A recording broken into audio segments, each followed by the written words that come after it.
Hi everyone, this is Dan Reed and welcome to Academic Writing 101. In this episode we're going to discuss a question that comes up in various college classes: how to determine if a source is academic. In my own courses I've asked my students to, for instance, use only academic sources for an essay. This, of course, leads to the question of what constitutes an academic source. It's important to be clear here that an academic source and a credible source, another term you'll frequently hear about when writing essays, are not the same thing. A credible source is any source that can be considered reliable or accurate. An academic source, on the other hand, is a credible source that is specifically written by and for academics, people such as your professor and maybe even one day, you. So, how can you tell if a source is academic? While there are of course many different kinds of academic sources, let me offer you three common features of all of them. First, where was the source published? Academic sources, not surprisingly, tend to appear in academic journals or academic books. One way to tell if a journal or book is academic is to see if it is peer-reviewed. That means other experts looked over the essay or article in question and said it was okay. If you are still in doubt, you can also ask your professor if a journal or book is academic.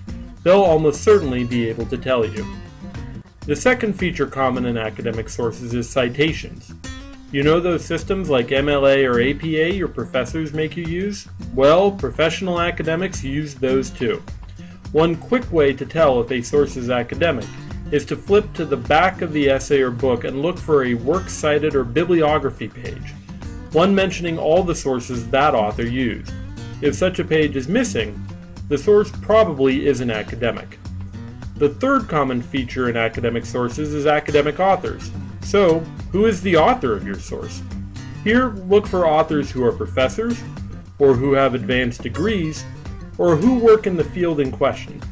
If the author doesn't fit these standards, then the source may still be credible, but it probably is not academic. In many of the papers you write for college, you will only be required to use credible sources, which may not have any of the features mentioned here, and those sources are great. But if an assignment requires academic sources, ask yourself these three questions. Was the source published in an academic journal or book? Does it have citations? Was it written by an expert? If you can answer yes to all three of these questions, then your source is most likely academic. So that's it for me, everyone. Thanks for watching, and have a great day. Created using Powtoon.